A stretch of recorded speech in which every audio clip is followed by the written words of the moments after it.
Begitu aku membuka mata. Ternyata aku kembali ke masa SMA istriku. Tapi kali ini aku sudah menentukan niat. Ingin mengubah cara hidup. Dan yang kulakukan hanyalah menjadi pengamat yang tenang. Melihat langsung dia merangkul kehidupan yang seharusnya bersinar terang miliknya. Bahkan dalam keindahan itu. Tidak ada aku di dalamnya. Aku juga rela berdenting. Saat bel masuk kelas berbunyi. Suara yang jernih dan nyaring. Sekali langsung menembus seluruh kampus. Suasana yang tadi riuh. Seketika ditekan oleh bel ini. Semuanya kembali tenang. Hari-hari SMA memang begitu. Waktu istirahat itu sedikit relaks. Hilang dalam sekejap mata. Koridor gedung belajar perlahan kehilangan bayangan orang. Di udara menguar semacam aroma. Aroma persiapan menyelam ke lautan pengetahuan. Suara langkah kaki siswa yang berantakan sebelumnya. Serta suara bisik-bisik. Saat ini seolah terhapus oleh sesuatu. Semua menjadi satu aliran orang. Diam-diam kembali ke masing-masing kelas. Aku menyendiri di sudut barisan paling belakang. Bagaimanapun posisi ini hampir sama seperti di pinggiran jauh. Benar-benar tidak ada orang. Jika masih ada suara yang begitu jelek.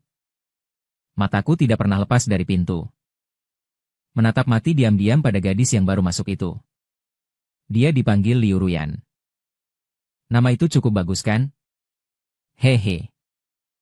Baru saja sadar bibirku kembali tak sengaja melorot. Menunjukkan senyum perlatih standar. Aku menepuk pipi kiriku dengan tangan belakang. Dia memakai kacamata ringan di atas hidungnya. Mata di belakangnya tampak sedikit berair. Bagian bawah lingkar mata berwarna kebiruan.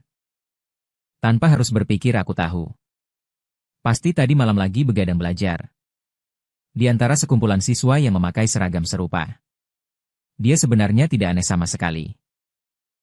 Tetapi gadis yang sulit ditemukan di antara kerumunan memalukan ini. Justru dia adalah siswi berprestasi terkenal di kelas kami. Menduduki tahta pertama di jurusan sains. Dia sudah duduk di sana selama 3 tahun. Itu adalah istri masa depanku. Tidak. Sekarang aku kembali. Jalur hidupnya akan sama sekali berbeda. Dia akan menjadi di bidang antariksa. Sebuah bintang yang bersinar. Atau seorang profesor yang dihormati di dunia fisika. Mungkin bisa sebanding dengan tokoh seperti Hawking. Tapi dia pasti tidak akan lagi menjadi istriku. Apalagi tidak akan ada kaitannya dengan orang jelek sepertiku. Melihat hampir semua kursi di kelas sudah terisi. Aku baru saja merasa berat hati. Akhirnya aku meliriknya sekilas. Lalu aku menarik kembali pandanganku. Seragam sekolah lengan panjang yang selalu dipasang di pinggang. Terpakaian dengan rapi. Wali kelas membawa sekumpul kertas ujian. Dengan tergesa-gesa masuk ke kelas. Wajahnya sangat serius. Para siswa melakukan sebuah tes mendadak. Guru lama. Dengan suara yang tanpa rasa. Memecah keheningan di kelas. Para siswa langsung menjadi gaduh. Tapi hanya berani mengeluh pelan-pelan. Lalu mulai mengacak-acak pulpen dan kertas. Alisku juga langsung mengernyit. Dalam hati terasa sangat marah. Jujur saja. Mulai lagi sekali. Masa sekolah memang paling menyebalkan. Setiap 2 hari ada kuis kecil. Setiap 3 hari ada ujian besar. Aku terdiam menghela napas. Aku menaruh buku yang lebih bersih daripada wajahku. Secara sembarangan melemparkannya ke tumpukan buku di sebelah kiri lantai. Buku pelajaran ini aku dapat dengan susah payah mengeluarkannya dari tumpukan buku. Ternyata tidak pernah dipakai oleh. Guru memanggil namanya. Berdiri seperti biasa dan naik ke podium. Dia mengambil tumpukan kertas itu dari tangan wali kelas. Dia menghitungnya. Lalu mulai membagikannya satu persatu kepada siswa di barisan pertama. Setelah selesai dibagikan. Dia menepuk-nepuk bajunya, lalu duduk kembali. Duduk tegak kembali ke tempatnya. Tubuhnya lurus tegak. Mengoyak selembar kertas catatan dari bagian atas buku. Menekannya di bawah tangan kanannya. Sebagian besar orang di kelas tampak cemas di wajahnya. XML. Translate_text. Hanya dan aku yang memiliki ekspresi yang sama tenangnya. Tentu saja. Itu adalah kepercayaan dirinya terhadap kemampuan sendiri. Sedangkan aku semata-mata sudah tahu berapa nilai yang akan aku dapat. Kamu tidak mungkin berharap seorang murid gagal yang telah lulus bertahun-tahun bisa menuliskan dengan jelas lembar soal matematika, kan? Apalagi ini masih lembar soal matematika. Di dalam kelas terdengar suara gesekan kertas yang halus. Mengambil lembar soal dari tangan teman di meja depan. Mendengarkan kehebatan si jenius di meja depan membuatku menghirup aura suci MU. Dia hanya tersenyum tipis ketika dia mengangkat sikunya. Lengan seragam sekolah dengan cepat meluncur turun, menampakkan tangan kecil berwarna putih yang berkilau. Sampai suara gesekan lembar soal yang berpindah semakin mendekat kepadaku. Barulah aku menyadari. Aku kembali menatap.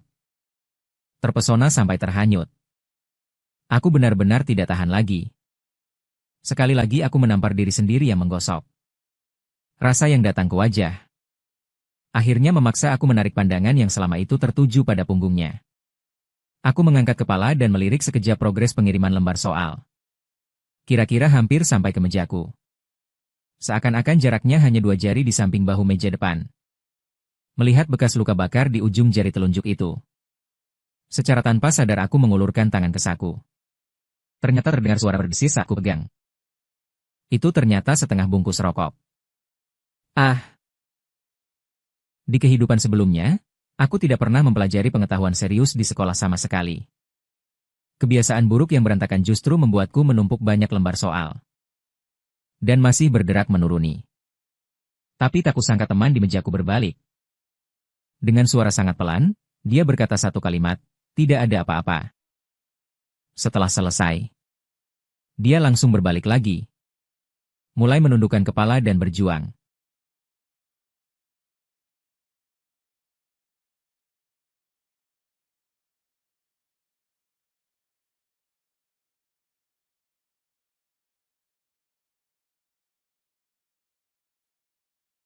Setelah itu, berjalan terasa gila. Aku menghilangkan pikiran itu. Biarkan dia pergi dengan raut cemberut. Lagi pula tidak akan ada bertahun-tahun lagi. Setelah mengerut, tidak ada apa-apa lagi. Bisa membuatnya kesal.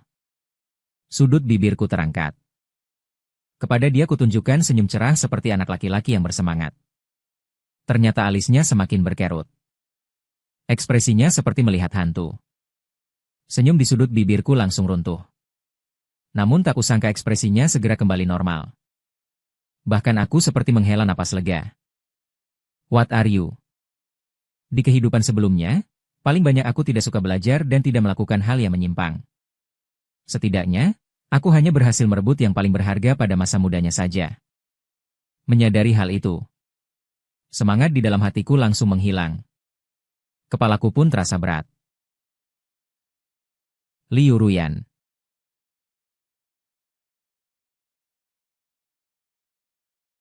Ternyata tiba-tiba muncul tamu tak diundang.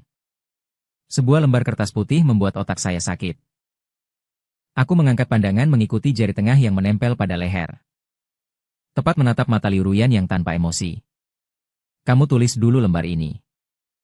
Aku akan mengambilnya nanti. Dia menata ekor kuda yang tinggi. Menyapu leher belakang, bulu mata yang tergantung sedikit menunduk seperti sayap kupu-kupu. Di dalam hatiku terasa getaran tiba-tiba. Tangan yang dulu menahan kepala pun tanpa sadar terlepas. Aku akhirnya teringat. Kapan tepatnya kelahiran kembali ini terjadi? Itu Liu Ruyan.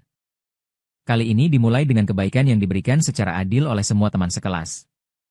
Kisah karmaku di kehidupan sebelumnya. Di kehidupan sebelumnya, aku menerima lembar kertas ini. Pikiran saya penuh dengan nama Liu Ruyan. Kemudian Liu Ruyan memang terhambat oleh saya, makhluk yang tidak belajar ini. Saat dia hampir berbalik dan pergi, aku berdiri sebentar. Aku membuat pilihan yang sepenuhnya berbeda dari kehidupan sebelumnya. Aku mengambil lembar kertas itu. Langsung menyelipkannya kembali ke tangannya. Tidak sengaja menyentuh telapak tangannya. Sial. Sangat lembut. Seperti saat aku menyentuhnya di kehidupan sebelumnya, persis sama. Aku pura-pura tidak peduli dan bersuara mendengus. Satu tangan menyelipkan ke dalam saku celana dan menghindari Liu Ruyan. Dengan pandangan yang terkejut. Kemudian dengan menantang mengangkat mata menatap kelas lama yang kebingungan itu, ternyata tidak menulis juga. Malas menulis. Aku dengan santai melemparkan kalimat ini. Karena kebisingannya tidak kecil. Banyak teman yang sedang tekun belajar mengalihkan pandangan menatapku secara diam-diam. Orang sepertiku dan kelompok murid baik yang jujur ini. Benar-benar orang dari dua dunia yang berbeda. Tetapi justru perbedaan ini menimbulkan semacam daya tarik yang tak dapat dijelaskan. Jadi meskipun di kehidupan sebelumnya nilainya buruk sekali. Namun masih ada banyak gadis remaja yang tidak dapat menahan perasaannya padaku. Gadis kecil yang polos itu selalu mudah terpesona oleh murid nakal seperti aku. Liu Ruyan masih terpaku di tempat. Seketika tidak tahu harus berbuat apa. Dengan kacamata bingkai hitamnya. Terlihat sangat kebingungan. Sialan. Sangat menggemaskan. Aku menelan ludah. Takut kalau terus menatap akan menimbulkan efek balik. Langsung menggelengkan kepala. Saat guru lama marah sampai mengibar jenggot dan menatap tajam. Aku melangkah cepat keluar kelas. Kami memang hanya belajar buruk. Bukan berarti karakter kami buruk. Aku sebenarnya tidak belajar. Tapi tidak bisa memengaruhi belajar teman lain, kan? Sampai di pintu. Aku masih melambaikan tangan kepada guru lama. Dengan tenang menggerakkan tangan. Anggap saja ini perpisahan. Tidak heran di kehidupan sebelumnya Liu Ruyan dikejar sampai berhasil. Aku ini benar-benar menyebalkan. Aku menegakkan kepala dan dada, keluar dari pintu kelas. Pandangan guru lama seperti lampu sorot. Sepanjang jalan menatapku. Aku dulu pergi ke kantor kepala jurusan. Kantor. Berkeliling sedikit. Lalu menutup wajah dan berjalan ke gerbang sekolah. Tapi kakiku belum melangkah keluar gerbang sekolah. Tiba-tiba penjaga keamanan menahan aku. Aku menunduk melihat. Baru ingat. Aku masih memakai seragam sekolah di tubuhku. Aku di sana bercakap-cakap dengannya selama setengah hari dengan kata-kata manis. Kata-kata buruk pun aku ucapkan berlimpah. Dia tetap tidak mengizinkanku keluar, benda berbentuk garpu di tangannya terus menghalangi leherku. Tidak ada jalan keluar. Aku melirik jarinya yang menguning karena asap rokok. Langsung aku mengeluarkan sebatang rokok dari saku dan menyalakannya. Dengan santai, kupasrahkan ke mulutnya. Kemudian, saat wajahnya terlihat terkejut, aku menggerakkan pergelangan tanganku. Lemparkan ujung rokok itu keluar. Sebuah lengkungan indah melintasi ujung rokok. Tepat jatuh di atas koran di meja ruang keamanan. Yes, 3 poin melesat seperti Paan mengangkat cangkir tehnya. Tanpa mengeluarkan tenaga sedikit pun. Langsung memadamkan bara kecil itu. Dia mengangkat kepalanya lagi. Yang terlihat hanya bau kaki yang kutinggalkan setelah berlari menjauh. Tidak jauh setelah berlari keluar. Aku menoleh kembali. Memandang gedung pengajaran yang menjulang di antara gedung-gedung tinggi. Menyatukan jari telunjuk dan jari tengah. Menaruhnya di dahi. Selamat tinggal, ya. Langkah pertama rencana, Yu Toakmun, saya berhasil dengan sempurna. Warna langit seperti pelukis yang dengan lembut menggores toko-toko di pinggir jalan dengan cat tipis. Dengan berkilau, membuka pintu. Uap panas dari pedagang sarapan menguap. Aroma harum tersebar kemana-mana. Sebuah aroma masuk ke hidungku. Perutku langsung berkontraksi. Barulah kusadari bahwa aku belum makan pagi. Aku menggelar semua atasan dan celana hingga terbalik. Hanya terkumpul total 2,5 yuan. Dulu aku benar-benar sangat miskin. Sudahlah. Lebih baik urus-urusan penting. Di depan mata ada gedung pencakar langit yang menjulang ke awan. Sudah lama tidak kembali. Aku sesaat ini bahkan tak menemukan diriku. Di mana tempat anjing itu dulu? Aku mengerahkan tenaga besar. Dari ingatan yang samar itu. Menelusuri jalan kecil yang sangat sempit. Pohon-pohon di kedua sisi tumbuh panjang dan sangat rimbun. Cabang-cabang pohon tua menggantung ringan. Menyapu bahu pejalan kaki dengan lembut. Betul. Inilah lingkungan kumuh itu. Dinding-dindingnya pun berwarna pudar. Masih bisa terlihat jejak coretan masa kecil saya di atas. Saya berlari kecil sambil menendang naik tangga. Memandang pintu kayu yang pecah di depan mata, saya menghirup napas dalam. Lalu mengangkat kaki ringan dan menendangnya. Hanya terdengar dentuman keras. Kaki saya terasa sakit berulang-ulang. Rasanya seperti saya menyakiti ayah saya. Seolah-olah kaki yang memicing gigi itu terhenti selama 2 detik. Kemudian menghadap pintu yang meskipun banyak pecahan. Namun kunci pintunya sangat kuat. Mengernyitkan alis dengan keras. Kenapa sebelumnya saya tidak menyadari pintu ini begitu kuat? Untungnya, suara tadi membangunkan pemabuk di dalam. Saya mendengar suara samar-samar dari dalam rumah. Saya menekannya dengan lidah. Orang tua di belakang membuka pintu. Ternyata saya yang sedang mabuk. Wajahnya penuh dengan kejutan. Dia menyipitkan mata melihat cuaca di luar. "Kamu kembali untuk apa?" Dia bertanya dengan nada menyesal. Lalu ia mengangkat botol minuman di sebelahnya dan menenggaknya dalam satu tegukan besar. Saya melirik ke dalam rumah. Pemandangan berantakan itu menjangkau dan mendorongnya. Lalu langsung masuk ke kamar saya. Meskipun kamar saya juga berantakan. Tapi dibandingkan dengan luar, itu hampir bisa dikatakan rapi. Saya mengangkat kasur, menjangkau ke bawah dan meraba. Ternyata tidak ada apa-apa. Uang dari kehidupan sebelumnya ternyata pada saat itu sudah diambilnya untuk menukar dengan minuman. Saya menertawakan diri sendiri. Saat tangan saya mengendur, kasur tipis itu melantun kembali dengan dentuman. Menyebabkan debu yang tersembunyi di papan tempat tidur terguncang kembali. "Kamu menyembunyikan uang di rumah." Masih ingin menyembunyikannya dari saya, barang tipis itu tergeletak lemas di sofa. Menyapu pakaian yang menghalangi ke tanah. Dengan bangga mengayunkan botol minuman di tangannya. Wajahnya yang memerah membuat saya merasa mual. 10 jari tangan saya secara perlahan mengepalkan. Hingga rasa sakit menusuk dari telapak tangannya. Saya baru menyadari bahwa tanpa sadar saya sudah berdiri di depannya. "Jika kamu menyuruhku pergi, benda tua." Belum selesai dikatakan. Aku langsung mencengkeram dagunya. Dengan tenaga yang sangat kuat.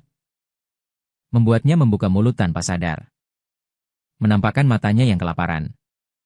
Sebelum kata-kata kotor keluar dari mulutnya. Saya tidak ragu sedikit pun. Dengan cepat merebut botol minuman dari tangannya. Gerakannya kasar dan langsung. Minuman dalam botol karena goncangan hebat. Muncul lapisan-lapisan busa. Saat tangan saya memiringkan botol. Cairan berwarna ember mengalir seperti pintu gerbang yang terbuka. Tidak ada sedikit pun sopan santun. Semua dituangkan ke dalam mulutnya. Mata orang tua itu melotot bulat.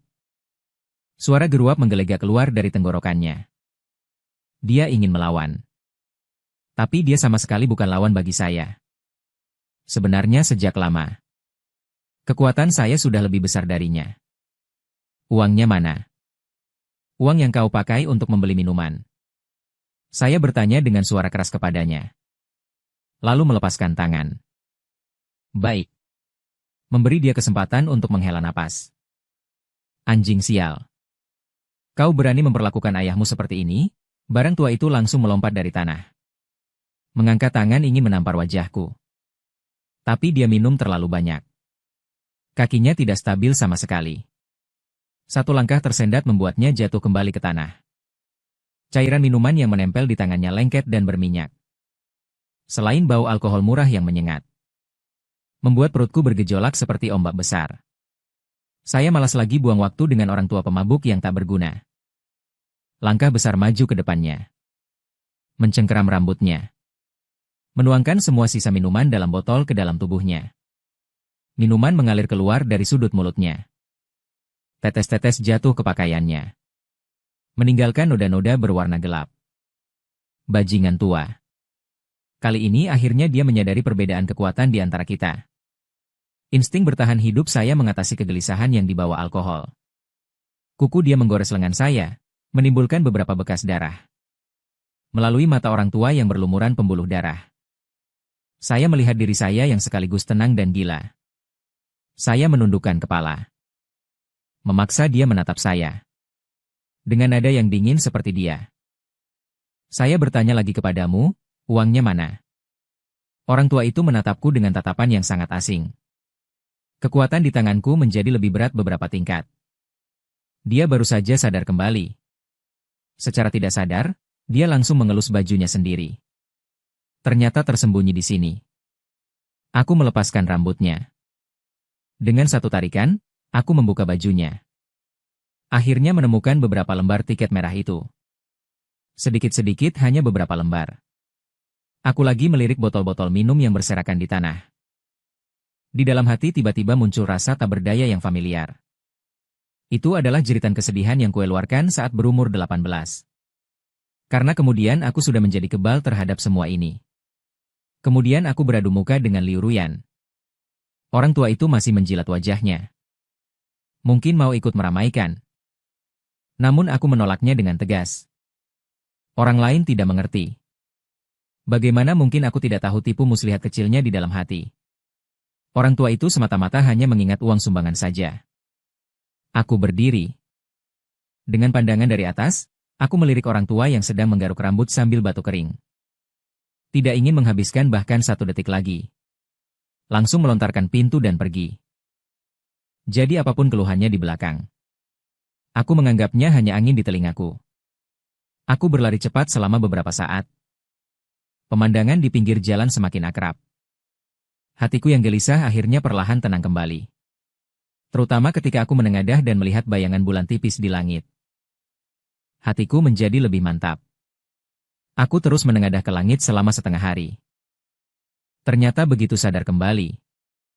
Aku langsung dijatuhkan ke tanah oleh bayangan hitam. Astaga! Pak Satpam. Kenapa tidak berada di pintu gerbang? Lalu apa yang Anda lakukan di sini? Pak tidak mengucapkan sepatah kata pun. Hanya dengan lengan memelukku erat-erat. Hatiku berdebar sesaat. Muncul perasaan tidak menyenangkan. Aku menoleh ke samping. Wajah pucat seperti batu milik Lau Bai memang ada di sana. Di sampingnya berdiri seseorang yang jelek tapi cukup familiar. Setelah aku dibawa kembali ke kantor sekolah oleh ketiganya, barulah aku menyadari. Siapa orang itu? Bukankah itu kepala departemenku? Sungguh sudah lama tidak bertemu. Kepala jurusan begitu marah sampai mengulurkan tangan menunjukku selama setengah hari namun tidak bisa mengeluarkan satu kalimat lengkap. Setelah sekian tahun berlalu, mendengar nama ini lagi, aku merasa agak pusing. Barang tua itu selalu membuka mulut dan menutupnya seperti anjing. Sampai hari ketika mendaftar rumah tangga. Dia belum selesai mengatasi pengaruh alkohol. Semua terasa pusing. Akhirnya staf tidak tahan lagi melihatnya. Barulah mereka memberiku nama seperti ini. Jadi di kehidupan sebelumnya, hubungan Liu Ruyan sudah ditetapkan. Setelah datang, aku menjadi seperti bola yang tidak tahu malu. Dia memberi saya nama baru. Dia belajar dengan baik. Berbudaya. Menghabiskan beberapa hari memikirkan nama itu. Tentu saja itu terdengar indah, tidak ada yang dapat dikatakan. Sebutan, Yu Ruo, sudah saya buang jauh-jauh. Tidak tahu ke sudut mana ia menghilang. Aku duduk dengan patuh di depan mereka. Menerima sidang 3 pihak ini. Melihat mulut kepala jurusan terbuka dan tertutup. Aku perlahan mulai bingung. Kelopak mataku mulai berkelahi. Aku pelan-pelan menguap. Dengan rasa bosan, aku memutar kepala. Hehe, aku tertawa sebentar. Siapa sangka matanya langsung melotot bulat. Aku tidak tahu berapa lama yang telah lewat di wajahku. Kepala jurusan yang penuh nasihat melihat aku tidak memberi respon sama sekali. Dengan lelah, dia mengangkat cangkir dan meneguk air. Kupikir waktu hampir habis. Lalu aku berdiri dari kursi. Aku melipat kembali kertas yang mereka letakkan di depanku dan menaruhnya kembali ke meja kerja. Kepala? Aku memutuskan untuk keluar sekolah. Begitu mengucapkan itu, kelopak mata kepala jurusan terkejut. Tatapannya seolah menembus 7 lubang, penuh ketegasan. Cangkir yang terukir, individu maju, di tangannya mengeluarkan suara kelang. Aku mengangguk. Membalas dengan satu suara. Untuk keluar sekolah ini, aku perlu tanda tangan orang tua. Bukan kamu yang sembarangan mengambil selembar kertas rancangan.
XML.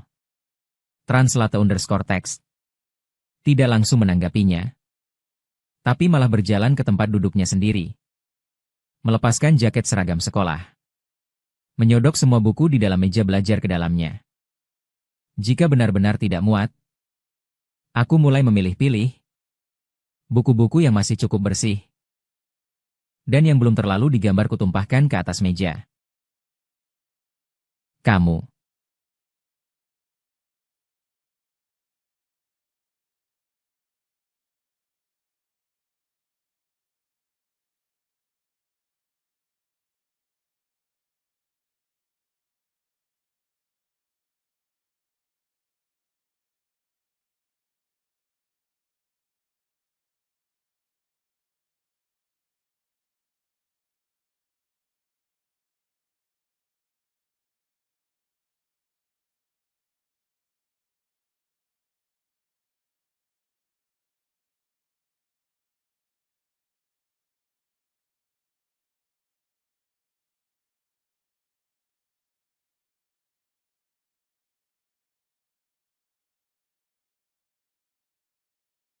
Banyak orang merasa penyebabnya mungkin terletak pada lingkungan kelas tinggi yang sangat tegang dan berulang-ulang itu.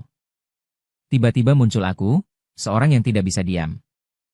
Perasaan baru saat muda itu dia salah mengira sebagai samar. Aku jatuh cinta pada siswi berprestasi nomor 1 di usianya. Dipadukan dengan pria yang selalu menempati posisi terbelakang dalam kelas. CP seperti ini memang sangat mudah menjadi bahan bicarakan ketika masih muda dan tidak tahu. Aku selesai berbicara. Lalu menoleh dan melihat Pak Guru lama menatapku dengan wajah penuh sesal. Tak ada cara. Orang-orang dengan rasa tanggung jawab yang meluap seperti mereka memang begitu. Bahkan jika aku yang berada di urutan terendah harus mundur dari sekolah. Dia tetap merasa sayang. Aku berpikir sebentar ketika sampai di pintu. Mendekat ke telinga Pak Guru lama dan cepat-cepat berkata, "Nanti saat mengajar, Anda boleh saja menjadikan saya contoh buruk. Saya jamin tidak akan menuntut Anda karena pelanggaran hak cipta foto." Saat Pak Guru lama mengernyitkan alis. Melihat dia hampir mengangkat papan segitiga. Saat akan menepuk pantuku. Aku sudah memperkirakan gerakannya. Langsung berlari-lari menghilang. Aku mengangkut tumpukan besar buku. Baru sampai pintu gerbang sekolah malah ditahan oleh satpam tua yang gesit dengan garpu baja. Aku mengeluarkan surat cuti. Aku menggoyangkan surat itu di depannya. Lalu dengan gaya melangkah keluar gerbang sekolah. Menjual semua buku yang dibungkus dalam seragam ke paman pengumpul sampah. Ini tidak akan dibaca lagi. Aku menukar menjadi 28 yuan 8 sen. Satpam tua di sebelah bertanya dengan penuh perhatian. Aku melambaikan tangan. Tanpa menoleh berkata, "Tidak akan dibaca lagi. Aku bukan tipe itu." Setelah selesai, aku mengangkat jari telunjuk dan tengah. Mengacungkan tangan ke arah sekolah di belakangku. Sebenarnya itu adalah perpisahan yang sesungguhnya. Kali ini, aku benar-benar memutuskan ikatan nasib dengan Liu Ruyan dari akarnya. Menurut takdir hidupnya yang semula. Kemungkinan besar kami berdua tidak akan pernah bersilangan lagi di kehidupan ini. Itu memang bagus. Aku memegang uang besar yang terselip di pinggang celanaku. Aku berkeliling kota ini dalam lingkaran besar. Akhirnya menemukan titik awal usahaku. Aku mengeluarkan beberapa lembar uang merah dan dengan lantang memanggil, "Bos." Rencana bulanku langkah kedua resmi dimulai. Malam itu, saya memperkirakan waktunya dan kembali ke rumah lagi. Tidak mengherankan. Orang tua itu lagi keluar untuk minum dan bergaul dengan para pemabuk. Setelah aku beres-beres di dalam rumah, tanpa ragu sedikit pun aku keluar rumah. Lalu aku menghela napas berat. Aku mulai mengembara di setiap sudut jalan, sambil mengecek dari mana kerajaan bisnisku pernah dimulai. Begitulah aku melayang-layang. Langit pun menjadi gelap. Aku mengunyah sebuah bakpao. Makan malam pun selesai begitu saja. Siapa yang menyuruh kita menjadi orang miskin sekarang? Setelah baru saja mengecek sebuah tempat, aku tiba-tiba mengerem keras dan bersembunyi di balik tembok sudut. Aku menunggu sampai melihat Liu Ruyan bergegas pulang dengan membawa tasnya. Barulah aku keluar dari belakang tembok. Aku menatap tasnya yang terbuka dan seragam sekolah yang telah ditarik-tarik. Mataku menunjukkan sekilas pemikiran. Liu Ruyan selalu sangat menjaga buku-bukunya. Mendengar itu, alisku berkerut. Aku mengambil seutas tali dari tanah, sekaligus di belakang pinggang celanaku, menyembunyikan batang kayu kecil ke dalam gang yang baru saja dia keluar. Begitu aku masuk, aku langsung bertemu 3 anak berambut kuning. Dia, Desin, langsung tahu kalau belajarnya lebih buruk dari aku. Aku melihat dompet berwarna merah muda yang mereka buang di tanah. Sekejap aku mengerti. Liu Ruyan tadi baru saja dirampok uangnya. Sial. 3 bajingan. Anak-anak berambut kuning itu juga menyadari. Aku membuang puntung rokokku. Melihat sekilas seragam sekolahku. Menyulut peluit keras. Tampaknya mereka menganggapku juga sebagai domba gemuk. Aku mengeluarkan rokok yang lupa aku buang. Menggenggamnya sambil tersenyum lebar, aku berjalan menuju mereka. Saat 3 anak berambut kuning itu mengira aku hanya berpenampilan biasa. Aku dengan cepat melemparkan debu abu dari tanganku. Memanfaatkan kesempatan saat mereka membungkuk dan mengumpat dengan kasar. Aku mengeluarkan tongkat kayu yang rusak dari pinggang dan menyerang mereka dengan sekuat tenaga. Di kehidupan sebelumnya sejak terikat dengan Liu Ruyan, aku tidak pernah berkelahi lagi. Karena pasanganku tidak menyukai hal itu. Setelah bertahun-tahun, kembali bertarung. Keterampilannya agak berkurang. Sial. Benar-benar menguras energiku. XML. Translate_text. Aku mengusap luka di sudut bibirku. Lari cepat sepanjang jalan. Tidak sengaja menginjak seekor anjing. Mama dikejar anjing itu sepanjang 1 jalan penuh. Tapi beruntung karena aku. Justru sebelum tiba, aku sudah sampai di depan rumahnya. Ku lempar dompetnya ke jalan yang pasti akan ia lewati. Melihat mengambil dompet itu, aku tanpa berkata-kata berbalik dan melarikan diri. Aku mengusap luka di sudut bibirku. Memandang ke atas, melihat asap di langit. Dengan puas hati, aku pergi. Setelah perhitungan cermatku, aku akhirnya menaruh modal startup di persimpangan 3 jalan yang tidak jauh dari sebuah sekolah menengah. Di sini tidak hanya aliran orang banyak. Transportasinya juga mudah. Jika harus melarikan diri, aku bisa langsung naik sepeda 3 roda kecilku dan melarikan diri. Hanya saja aku tidak meni.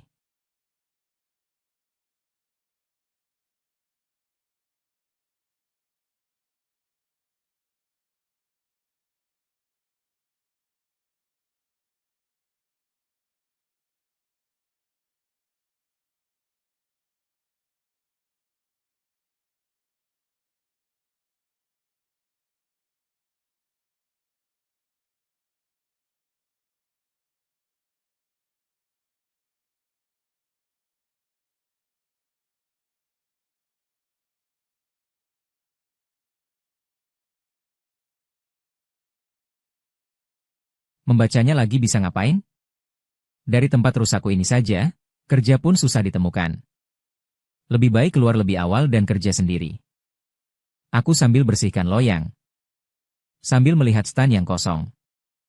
Dalam hati terus bergumam. Biasanya jam ini adalah puncak ramai. Hari ini kenapa tidak ada orang yang datang ke sini lagi? Aku sedang bingung sambil mengusap minyak di tanganku terus berkata. Yang paling penting adalah tidak punya uang untuk biaya kuliah. Dulu aku diam-diam mencuci piring untuk orang lain. Uang yang ditabung. Dengan bodohnya disimpan di rumah. Hasilnya semuanya diambil oleh orang tua itu. Di kehidupan sebelumnya aku masih memegang pemikiran ala mahasiswa. Padahal tidak bisa belajar. Masih ingin bergantung di sekolah dan khawatir tentang hal itu. Kehidupan kali ini akhirnya mengerti.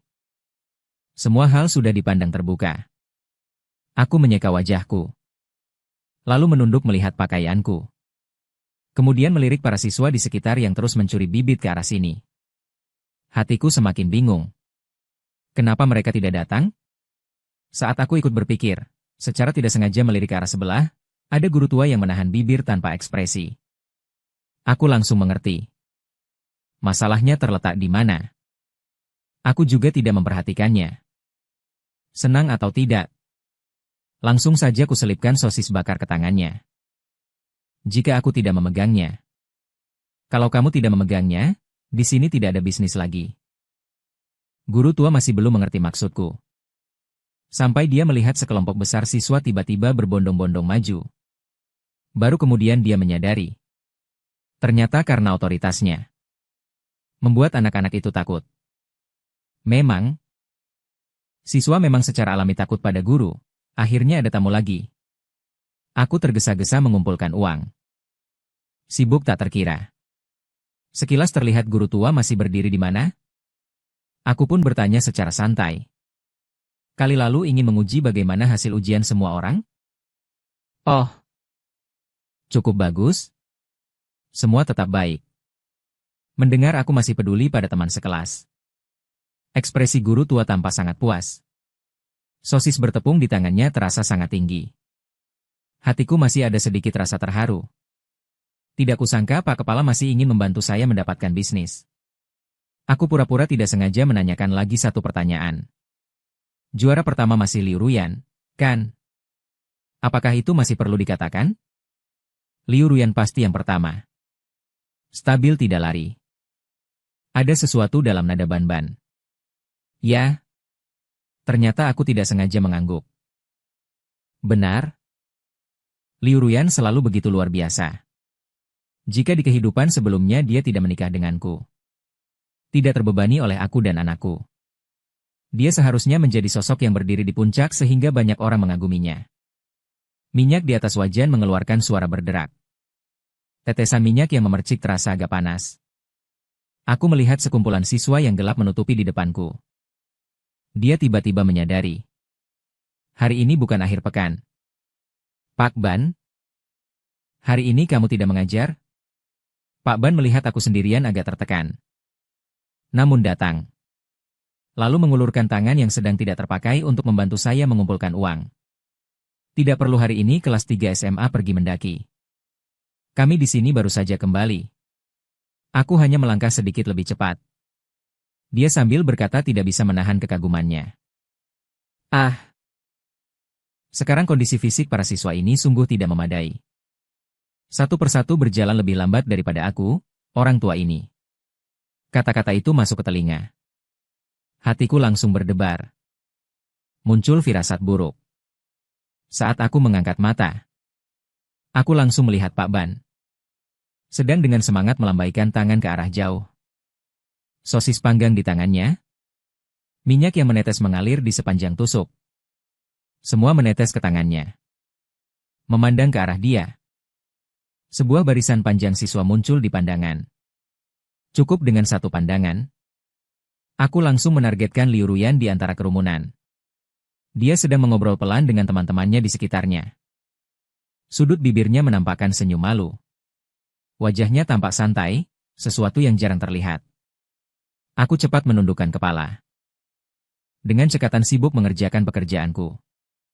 Sampai ada seorang pelanggan di depan stan yang tidak sabar memanggilku.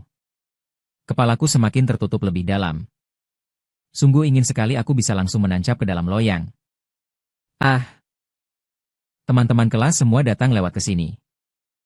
Suara keras Pak Guru begitu berteriak. Seketika menarik perhatian semua orang. Aku mengerutkan gigi dan meliriknya. Ternyata dia mengangkat alis dengan bangga mengarah kepadaku. Bukankah itu Hikiang? Sudah lama tidak bertemu. Iya. Di kelas tanpa kamu memang terasa agak tidak biasa. Hehe. Aku memaksakan senyum bisnis standar di wajahku. Kata-kata itu sangat sopan sampai tidak bisa lebih sopan lagi. Jika kelas kehilangan si penunda seperti aku, rata-rata nilai pasti naik cukup signifikan. Pak Guru menepuk bahuku dengan satu tampar. Lalu dia melambaikan tangan dengan sangat berwibawa. Hari ini aku traktir semua teman kelas dengan sosis panggang. Aku yang membayar. Berapa banyak yang ingin kamu makan? Ambil sendiri. Cukup, beritahu Hikiang. Wah. Pak Guru gagah. Terima kasih Pak Guru. Juga terima kasih kepada teman Hikiang. Ternyata ada yang mengira siapa yang tiba-tiba berteriak begitu. Ternyata suara terima kasihku menggelegar tinggi. Tidak mengerti situasinya. Mungkin mereka berpikir aku telah menyumbangkan sebuah gedung ke sekolah. Aku mengintip sekilas Liu Ruyan. Ternyata dia tampak penasaran. Memandang ke sekeliling. Aku cepat mengalihkan pandanganku kembali. Lalu dengan wajah-wajah muda yang polos, aku tersenyum lebar. Jangan canggung ya. Kita semua teman sekelas. Bagaimana bisa aku minta uang kalian? Semua gratis. Mau makan berapa batang? Ambil saja. Kamu memang keren banget. Iya. Iya. Orangnya juga sangat baik. Pak Guru di sebelah tadi ingin mengatakan sesuatu. Aku cepat tanggap. Langsung merebut sosis panggang dari tangannya dan memasukkannya ke mulutnya. Teman-teman kelas satu persatu antusias sekaligus agak malu.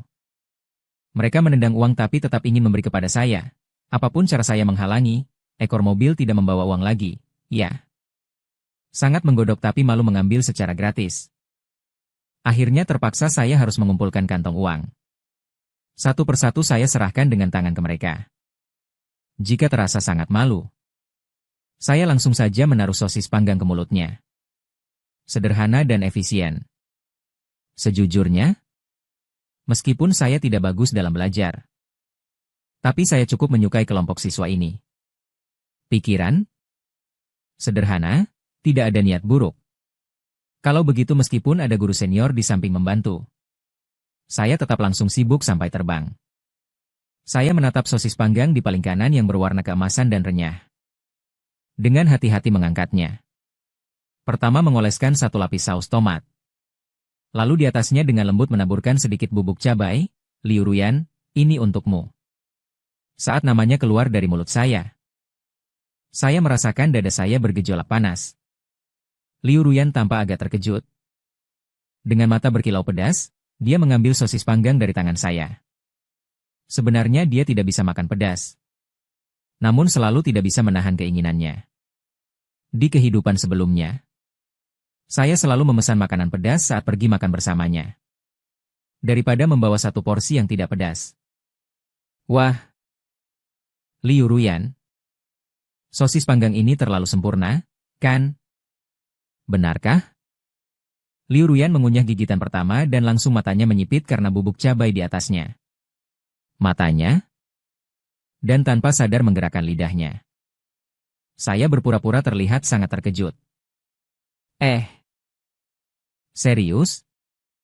Liu Ruyan tampaknya beruntung. Terima kasih. Alis dan mata Liu Ruyan langsung melunak. Seperti kelopak bunga yang mekar. Di belakang mata itu berkilau cahaya berkilau. Di kehidupan sebelumnya saya sangat suka menggodanya. Selalu saat dia lelah belajar.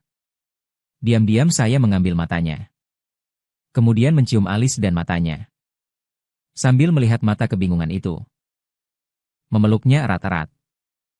Liu Ruyan sangat senang saat ini. Namun cahaya dia menyentuh saya terasa seperti terbakar. XML. Translate_text. Dengan cepat dia mengambilnya kembali. Beberapa kali wajah memerah perlahan naik ke belakang telinganya, lalu aku menunduk melihat diriku sendiri dan baru menyadari. Hari ini aku mengenakan sebuah tank top putih. Di pinggang aku hanya asal mengikat sebuah lengan panjang yang menonjolkan kontur otot dadaku sedikit. Noda minyak di perut membuat pakaian menempel pada kulit. Tak ada cara. Bukankah ini juga persaingan bisnis, kalau bukan penampilan ini? Usahaku tidak akan lebih baik daripada beberapa toko di sebelah. Liu Ruyan harus belajar dengan giat. Dia mendengarkan kata-kataku. Aku memperhatikannya. Dia tersenyum padaku. Senyum itu tipis, dilengkapi dengan kesopanan yang terkesan menghindar. Setelah itu, aku terus bekerja dengan menunduk. Tidak berani mengangkat kepala lagi. Sampai bos lama melihat jadwal dan mengirim pasukan besar untuk mundur. Barulah aku mengangkat kepala. Dengan pandangan penuh nafsu, aku mengamati siluet Liu Ruyan. Ekornya yang diikat, ponytail, terangkat tinggi. Seluruh tubuhnya memancarkan kepercayaan diri. Tidak ada jejak satupun dari bayang-bayang yang dulu terjajah depresi pasca persalinan. Di kehidupan sebelumnya, aku karena pendidikan yang terlalu rendah.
Menjadi ibu pertama kali membuatnya bingung dan tak tahu harus berbuat apa.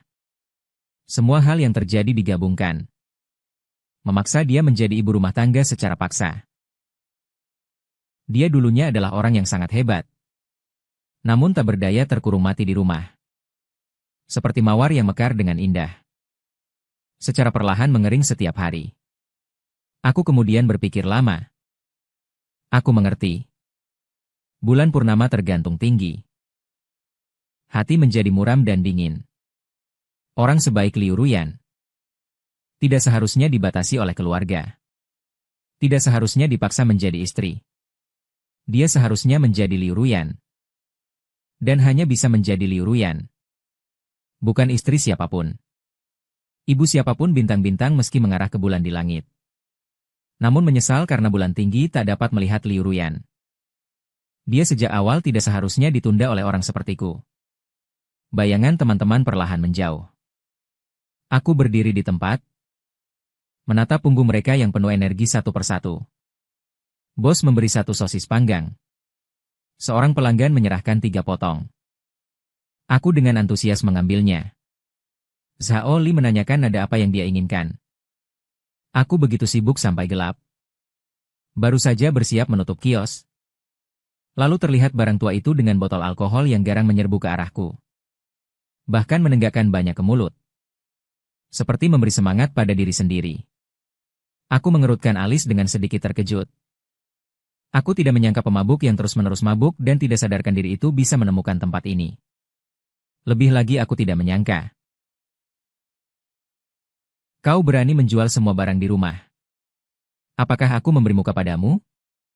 Tangannya menekan sepeda 3 roda kecilku. Tampaknya dia ingin mengangkat kendaraan kesayanganku. Aku tertawa, dia pasti tidak berpikir orangnya banyak. Aku tak berani memukulnya. Sangat lucu. Di kehidupan sebelumnya, aku menyesal bahwa aku membereskannya terlalu terlambat. Aku meraih pergelangan tangannya. Dengan keras memutar ke atas, mengganggu si tua yang sakit. Di tempat itu aku menangis dan berteriak, "Ibu." Aku dengan mudah menariknya ke samping. Tidak juga dibeli semuanya. Ada beberapa barang yang malah saya pakai. Selain itu, ada beberapa barang di dalamnya yang sebenarnya barang lama yang saya beli dengan uang saya, tetapi saya menahannya sehingga tidak dapat lepas. Sepasang mata berputar liar. Sekali melihatnya, hatinya tidak tenang. Tidak mengherankan. Dia pada detik berikutnya tergeletak di tanah. Mulai berlarian dan berguling. Aduh. Hei, tolong. Anak tidak berbakti memukul ayah. Semua orang cepat lihat. Semua orang datang melihat anaknya menyerang ayah. Tangan keduanya berputar liar di udara. Kedua kakinya terus menendang di tanah tanpa henti. Debu di tanah tersebar kemana-mana karena dia mengibarkannya. Menyerap seluruh tubuhnya yang kusut. Dan masih mengeluarkan bau semua pakaian. Orang-orang di sekitar ada yang terkejut. Ada yang bersimpati. Dan ada yang acuh tak acuh. Hanya menonton begitu. Tapi tak ada satupun yang mendekat. Aku hanya diam-diam menonton pertunjukannya. Menonton drama absurd ini saat pabrik mengalami kecelakaan berulang kali. Barang tua ini memang suka bersikap keras kepala. Mencari Liu Ruyan. Di depan umum menyeretnya sambil bersikap tidak sopan. Hanya untuk sebelum tempat itu benar-benar bangkrut. Menggunakan sedikit uang untuk minum. Meskipun Liu Ruyan pernah mendengar saya bercerita tentang betapa tidak bertanggung jawabnya barang tua ini. Sekarang masih ingat Liu Ruyan. Pada saat itu penyakitnya dengan susah payah mulai membaik. Memegang anak dan keluar. Tapi kemudian dikelilingi orang yang tidak mengerti situasi menuding-nuduhnya. Sikap kebingungannya. Sebelum menikah dengan saya, Liu Ruyan selalu dipuji seperti bintang bersinar oleh semua orang. Tidak pernah mengalami perlakuan seperti ini di mana orang menontonnya seperti sirkus monyet. Di telinganya terdengar teriakan memarahi barang tua itu. Wajah tak bermoral itu sepenuhnya mengingat kembali hidupnya yang sebelumnya. Hatiku yang dulu sudah mati rasa kini dipenuhi rasa gelisah. Aku dengan cepat mencengkeram kerah bajunya. Mengangkatnya dari tanah. Pembuluh darah mataku penuh dengan pembuluh merah. Aku memperingatkannya. Kalau kamu membuat keributan lagi, coba lihat. Semakin besar keributannya, semakin baik. Tepat membuat semua orang terkejut. Kamu, si pemabuk yang menjadi ayah, bagaimana bisa tidak merawat selama 1 hari pun? Aku hampir berteriak meluapkan 2 generasiku. Karena ilmu biologi yang disebut-sebut itu. Semua penderitaan ayah teriakan. Uang yang ditinggalkan ibuku seluruhnya dia pakai untuk minum. Judi. Aku masih hidup sampai hari ini. Semua berkat kebaikan hati tetangga sekitar. Kamu tidak membesarkanku dengan baik. Aku tidak mengharapkan perawatan atau pensiun darimu. Kalau kamu berani muncul di depanku lagi, aku akan menuntutmu. Jangan lupakan. Berapa banyak uang yang kamu ambil dariku? Barang tua itu terkejut oleh kata-kataku. Suara bisik-bisik di sekitar mulai menunjuk-tunjuk kepadanya. Saat aku melepaskan tangan, dia langsung terjatuh lemas. Terjatuh ke tanah berulang kali. Saat aku berbalik sekejap, aku mendengar suara kaca pecah. Orang baik di sampingku terkejut. Barang lama itu menempel setengahnya. Botol-botol pecah. Melompat ke arahku. Aku hanya berdiri tegak. Menatap matanya yang berwarna kuning gila. Aku hanya merasa sangat muak dan benar-benar jengkel. Kehidupan seperti ini. Tidak ada semangat sedikit pun. Mungkin mati saja tidak buruk. Dengan begitu, kehidupan Liu Ruyan bisa terpisah sepenuhnya dariku. Menjadi 2 garis paralel yang tak pernah bersinggungan. Di tengah teriakan gegap gempita orang sekitar. Namun di mataku samar-samar muncul bayangan Liu Ruyan dari kehidupan sebelumnya. Itu ketika aku selesai menceritakan diriku padanya. Setelah kehidupan yang seperti tikus melengkung seperti elang. Dia hanya memegang wajahku memaksa menatap matanya. Dia berkata dengan sungguh-sungguh setiap kata kepada saya. Jangan biarkan orang lain mengganggu hidupmu. Kau harus memiliki cara hidupmu sendiri. Bahkan jika itu lumpur yang basi. Namun bisa meraup. Lalu dia mencium alis dan mataku. Dengan suara paling lembut memberitahuku. Kekasihku, kamu bukan orang buruk. Reaksi tubuh lebih cepat setengahnya. Saya secara tidak sadar mundur setengah langkah. Ternyata Liu Ruyan dari kehidupan sebelumnya menarik saya ke belakang. Botol pecahan yang tajam. Akhirnya hanya menancap ke mata kananku. Darah hangat mengalir keluar. Warna merah itu tampaknya membuat alkohol dalam otak si tua berkurang sedikit. Akal sehat menang. Tangannya bergetar. Melepaskan botol. Matanya penuh ketakutan. Saya tak bisa menahan tawa kikuk. Si brengsek yang bahkan memblokir kerabatnya untuk pergi. Ternyata dia pun memiliki hari ketika takut padaku. Apa yang dia takuti? Takut aku membawanya ke kantor polisi. Saya menutupi lengan yang berdarah. Dengan tatapan dingin, melihatnya seolah tidak merasakan sakit sama sekali. Saya membuka bibirnya yang agak memutih. Memberikan titik sakit terakhir kepadanya. Saya mengulang sekali lagi. Jangan muncul lagi di depanku. Jika tidak. Ditambah dengan kekerasan sengaja kali ini. Saya janji membuatmu menghabiskan setengah hidupmu di penjara, orang tua itu. Saya menelan ludah dengan tegang. Itu bau alkohol yang bercampur bau darah. Membuatku muntah-muntah. Tidak peduli. Tidak melihat mereka sudah melapor ke polisi. Kata-kata nasihat baik saya. Langsung menakut-nakuti orang tua itu. Bahkan, tidak sempat kembali sedikit pun lalu melarikan diri. Saya membersihkan semua pecahan kaca di tanah. Membuangnya semua ke dalam tempat sampah. Baru kemudian saya menunggangi becak kecil saya. Meninggalkan tempat itu. Benda itu memang bodoh dan naif. Saya memang hanya menakut-nakuti dia. Perhitunganku. Orang-orang yang menolak membantu tanpa peduli. Siapa yang akan bersantai tanpa melakukan apa-apa melaporkan ini, karena ini urusan rumah tangga. Saya pergi ke rumah sakit sekali. Membersihkan luka di lengan saya. Tapi begitu mencium bau cairan disinfektan. Aku merasakan sesuatu yang tak terlukiskan. Liu Ruyan di kehidupan sebelumnya mengalami depresi pasca melahirkan. Dia sendiri tidak mau mengaku. Ada masalah psikologis. Aku terpaksa sering-sering ke rumah sakit, frekuensinya meningkat. Saya bahkan dengan muka tembam meminta surat wewenang dari dokter. Dokter memberitahuku. Bahkan jika keluarga sangat peduli. Ibu melahirkan juga mudah mengalami depresi pasca persalinan. Karena melahirkan menyebabkan kerusakan dan kelelahan tubuh wanita yang sangat besar. Setelah melahirkan harus segera merawat bayi kecil. Baik secara fisik maupun mental semuanya sangat rapuh. Perhatian dan perawatan yang diberikan keluarga. Kadang tidak dapat mengisi kekosongan emosional dan psikologis pada ibu melahirkan. Jika ibu melahirkan tidak mendapatkan dukungan sosial dan emosional yang cukup. Mereka sangat mudah merasa kesepian. Tak berdaya. Dan di dalam hati terasa tertekan. Setiap kali memikirkan hal-hal ini. Sial? Kamu memang begini sebagai manusia. Suaminya? Benar-benar bajingan.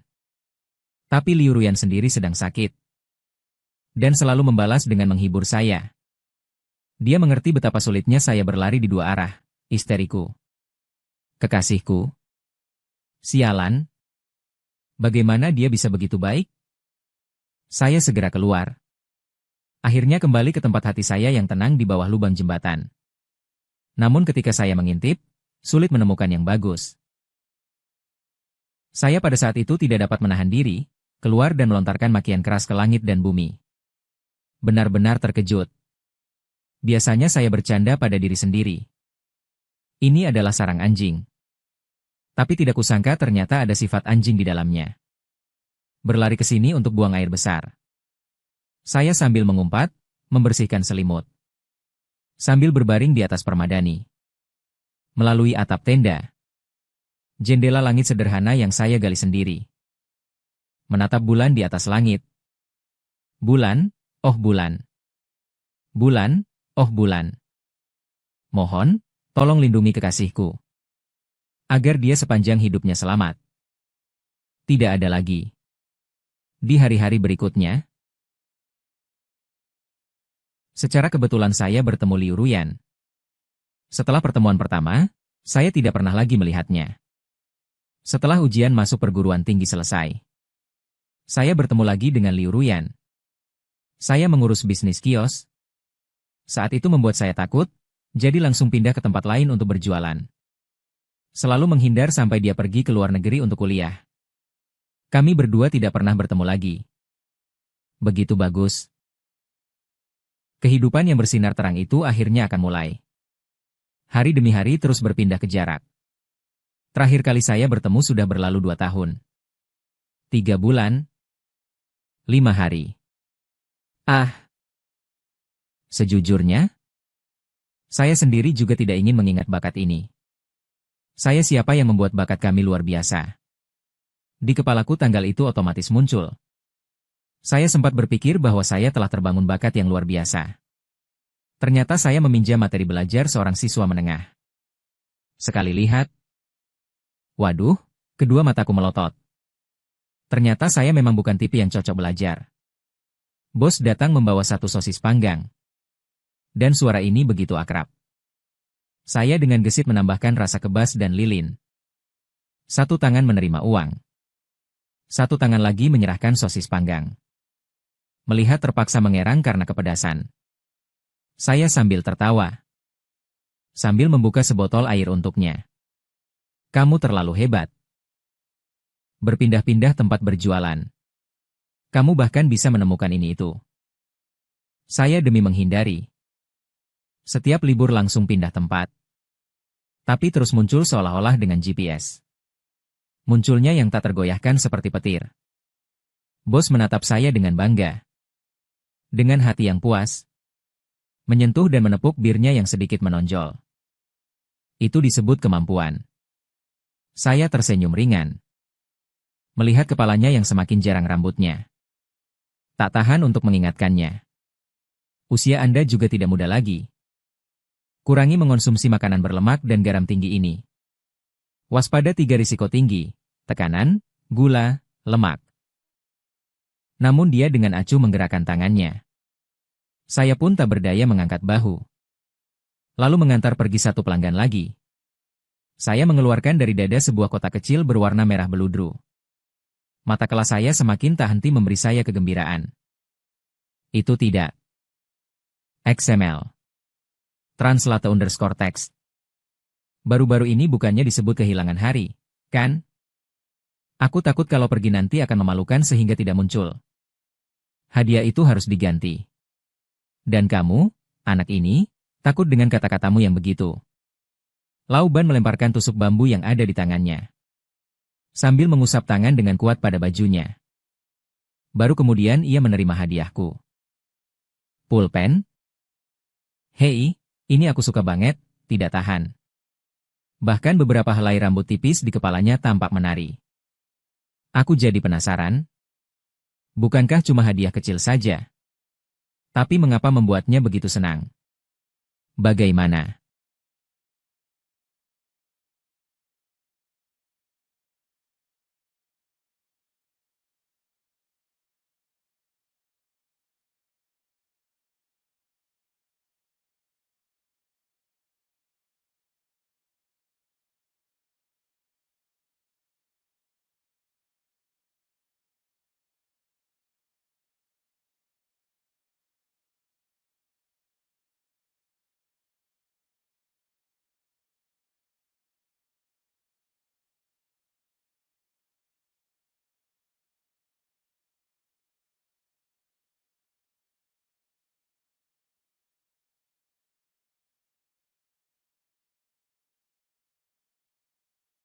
Dengan mengandalkan pengalaman dari kehidupan sebelumnya.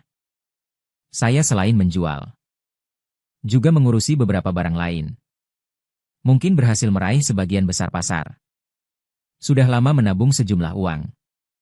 Di daerah setempat saya mengamankan sebuah lokasi. Dapat dikatakan saya mengulangi jalur seragam di kehidupan sebelumnya. Sekarang juga berjualan di stan.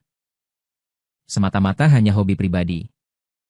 Selain itu, Lauban selama bertahun-tahun dalam segala cuaca mengurus bisnis saya. Harta kecilnya juga memang menderita. Setelah saya mengatakan sesuatu yang tidak menyenangkan, baru kemudian Lauban dengan hati tenang memasukkan pulpen ke dalam saku. Terima kasih ya. Saya tanpa daya mengerutkan bibir. Sekali lagi saya memperbaikinya. Saya sudah bilang kepada Anda berkali-kali. Panggil saya. Jangan memanggil saya dengan nama desa itu lagi. Lauban, pulpen di dalam sakunya mengerutkan mulut dan menggelengkan kepala. Mendengarkan nada anehnya, saya tidak bisa menahan memberi dia tatapan sinis. Lauban dengan cepat duduk di taman bunga di belakang saya. Ngobrol bolak-balik tanpa tujuan dengan saya. Kenapa kamu terinspirasi memberi nama yang begitu berkesan klasik? Sebelumnya saya tidak melihat kamu begitu berbudaya. Hehe. Nama ini enak didengar, kan? Di kehidupan sebelumnya, menamakan saya. Ibu langsung menganggapnya sangat berbudaya. Lauban awalnya mengangguk. Lalu ragu. 2 detik kemudian menggelengkan kepala lagi. Mendengar itu selalu terasa seperti berkata, aku tahu, aku tahu. Ah. Apakah kamu orang asli sini? Berbicara dengan aksen. Saya tidak tahan tidak menoleh kembali. Dengan sangat terkejut menatap Lauban. Melihatnya membuatnya agak takut. Bagaimana dia tahu di kehidupan sebelumnya saya meminta memberi nama yang indah untuk saya? Dia memikirkan beberapa hari. Memberikan saya beberapa pilihan. Nama ini awalnya dia gunakan untuk mengolok-olok saya. Karena saya tidak membiarkannya khawatir tentang apapun. Jadi dia sering menyentuh kepala saya dan berkata, tapi saya memang tahu, aku tahu, saya semua tahu.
Pada saat itu pabrik saya baru saja memulai. Dia menyuruh saya harus mengawasinya. Tidak memperbolehkan saya pulang bersamanya. Saya tidak punya pilihan. Saya hanya bisa mentransfer semua uang yang dapat dipindahkan di ponsel dan kartu saya kepada. Kemudian setelah saya terus menanyakan, dia baru memberitahu saya bahwa ayahnya jatuh dan kakinya terluka. Orang tua semuanya pekerja biasa. Bekerja di pabrik. Ayahnya setiap hari memanjat tinggi dan turun rendah, maka muncullah kecelakaan itu. Saya mengerutkan alis dengan tegang. Sebuah ekspresi mati. Menggali kulit pohon. Menggelengkan kepalanya. Menyesap kepala anjing kecil dan menghela napas. Lalu bersama teman-temannya berjalan-jalan. Bahunya terlihat agak melorot ke bawah. Saya terus menunggu beberapa menit kemudian. Memastikan mereka benar-benar menjauh. Baru berani keluar dari belakang pohon. Begitu melihat saya, orang yang sudah akrab segera mengelilingi saya. Saya dengan hati yang melayang menuangkan makanan anjing ke dalam wadah. Meraih tangan dan menyentuh kepala anjing kecil. Di atasnya tampaknya masih ada pertanyaan tentang hati. Di kehidupan sebelumnya, ayah mertua saya yang terhormat. Meskipun kakinya jatuh, biaya pengobatan sangat tinggi. Dia tetap tidak mau bergerak. Uang yang saya berikan kepada dia takut menggunakan uang saya. Putrinya di depan saya harus dianggap rendah. Ah, Pasangan saya begitu baik. Ayah dan ibunya juga begitu baik. Pada akhirnya saya tetap menyembunyikan dari. Diam-diam menelepon. Itu adalah uang yang dulu pinjamkan kepada mereka. Saya juga memalsukan sebuah kwitansi pinjaman dengan bunga. Sebelum pergi, dia tidak lupa memperingatkan saya. Jangan mengintimidasi putrinya. Kalau tidak, dia juga akan mematahkan kaki saya. Orang tua mertua saya sudah sangat tua. Aku lebih rela menjual harta keluarga. Juga bersedia membuka mulut meminta bantuan kepada kerabat dan teman. Mengingat ini, kepalaku terasa sakit berdenyut-denyut. Menantuku yang sangat menggemaskan. Aku benar-benar sangat menyukainya. Aku tiba-tiba menampar kepalaku. Langsung menelepon ke pabrik di sana. Memberi instruksi singkat. Lalu langsung naik sepeda motor kesayanganku. Menuju supermarket. Aku memilih beberapa barang yang mahal. Dan tidak mencolok sebagai hadiah. Langsung menuju rumah Lauban. Lalu tepatnya sesuatu yang sangat terampil dan megah. Aku dengan kedua tangan menyembunyikan barang. Kiri kanan, memegang erat paha Lauban dan istrinya. Masih tidak lupa dengan sopan menyapa anaknya dengan suara ceria. Saya orang ini tidak punya kelebihan lain. Yaitu kulit tebal. Kalau tidak, di kehidupan lampau sekalipun tidak akan bisa mengusir Liu Ruyan yang seperti kubis baik ini. Setelah aku selesai menyampaikan permintaanku, Lauban langsung mengerutkan bibir. Ekspresi tegang di wajahnya tiba-tiba menghilang. Dia memberi tatapan tanpa kata yang menatapku. Hanya urusan kecil ini. Kamu langsung katakan saja, tidak ada apa-apa. Aku hampir mati ketakutan. Melihat pertunjukanmu ini. Aku pikir kamu ingin aku membantu korupsi. Hehe, baiklah. Hal ini menjadi urusan ayah mertuaku yang menggemaskan. Menantu Anda, bukan? Menantu Anda di kehidupan lampau datang menyelamatkan Anda dari bahaya. Aku meninggalkan hadiah dan berbagai sosis segar yang baru saja diambil dari pabrik di rumah Lauban. Saat pergi, aku melihat cucu kecil Lauban. Dengan baik hati, aku berkata, "Anak kecil, belajarlah dengan baik, ya. Jika tidak, kamu akan seperti aku." Kata-kataku belum selesai. Lauban menendangku keluar dengan satu kaki. Pintu anti maling berderak keras. Ditutup dengan kejam. Aku menatap karakter besar di pintu. Sekali lagi aku berseru. Lauban sungguh orang baik. Tidak rela menggunakan contoh negatif gratis. Aku sudah bilang. Jangan minta royalti lagi. Sungguh. Iya. Namun aku masih agak khawatir tentang Liu Ruyan. Dia terlalu keras kepala dalam bertindak. Aku suka menanggung semuanya sendiri. Beberapa hari ini pasti tidak akan mudah. Aku menggunakan otakku yang belum pernah mengikuti ujian masuk perguruan tinggi. Menghitung dengan cermat. Lalu aku menepuk paha. Mulai menunggu di depan rumah sahabatnya yang sedang cuti belajar di rumah. Di kehidupan sebelumnya aku sudah tahu sahabatnya itu suka berdiam di rumah. Tidak menyangka dia bisa menjadi sangat tertutup seperti ini. Aku menunggu sepanjang hari. Akhirnya kulihat dia turun. Aku segera menarik resleting pakaian. Menyelubungi setengah wajah ke dalamnya. Membungkuk seolah-olah bermain ponsel. Wah! Taman bermain ada balon gratis. Naik biang lala juga dapat gratis. Wah! Kesempatan seperti ini mungkin hanya sekali seumur hidup. Melihat sahabatnya dengan ekspresi dingin. Tidak ada reaksi. Aku cepat-cepat meluncur ke koridor. Melepaskan jaket. Membaliknya. Lalu memakainya kembali. Untungnya aku pintar memakai pakaian yang bisa dipakai dari kedua sisi. Aku berlari kecil ke samping sahabatnya. Berpura-pura menjadi orang lewat. Ya ampun. Taman bermain ada balon gratis. Biang lala juga dapat gratis. Wah. Kesempatan seperti ini mungkin hanya sekali seumur hidup. Setelah melihat sekilas ekspresi samar di wajah sahabatnya, aku langsung menyelinap ke koridor. Melepaskan jaket. Membaliknya, lalu memakainya kembali. Untungnya, aku cerdik. Secara khusus memakai pakaian yang bisa dipakai dua sisi. Aku berlari kecil mendekati sahabatnya sambil berpura-pura menjadi orang lewat. Ya ampun. Di taman bermain ada balon gratis. Biang lala juga dapat gratis. Patuh. Berapa kali dalam hidup bisa mengalami hal baik seperti ini? Lalu saya cepat-cepat melepas jaket saya. Lalu saya pura-pura lewat di samping sahabatnya. Oh. Ya ampun. Taman bermain. Ternyata ada balon dan biang lala gratis. Sepanjang hidup cuma sekali ini. Harus bersama sahabat baik agar bisa. Ketika saya sedang memikirkan. Jangan sampai saya benar-benar telanjang bahu lagi kali ini. Akhirnya saya mendengar dia menelpon Liu Ruyan. Yan, ayo kita pergi ke taman bermain bersama. Biang lala hari ini gratis, ya? Liu Ruyan tampaknya tidak setuju. Dia langsung mengangkat suaranya. Mulai manja. Apakah saya memohon padamu? Yan, datanglah menemani saya sekali saja. Tolonglah. Saya melihat senyum puas di wajahnya. Langsung berbalik dan naik ke atas. Luar biasa. Rencananya berhasil. Kegembiraan saya belum sempat selesai ketika angin tiba-tiba bertiup. Saya langsung bersin. Sial? Siapa anak sialan itu yang ngomong buruk tentang saya di belakang? Saya menghirup napas kembali.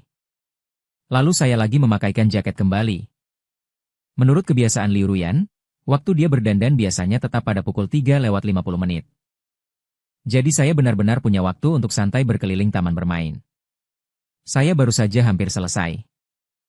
Saat roda kecil saya mengangkat kepalanya. Tiba-tiba saya melihatnya. Sahabat perempuan mengganti pakaiannya. Pakaian turun dari atas. Astaga! Mata saya melotot. Saya hanya bisa melihatnya naik sepeda berbagi. Saya hampir terjatuh karena baju terselip. Betapa sedihnya Liu Ruyan. Jika dia sebelumnya berlagak malas. Langsung keluar saja. Hatiku hampir hancur menjadi puing. Saya mengangkat lengan baju. Langsung mengayuh sepeda saya secepat mungkin. Melihat lurus. Melihat sahabat dekatku Liu Ruyan berhenti di bawah gedung. Hatiku baru berani menghela napas lega sedikit. Namun kaki masih sedikit terasa lelah. Benar-benar tidak mengecewakan menemaniku. Kapal perang Beisit berlayar lebih cepat sekitar belasan menit dibanding mereka.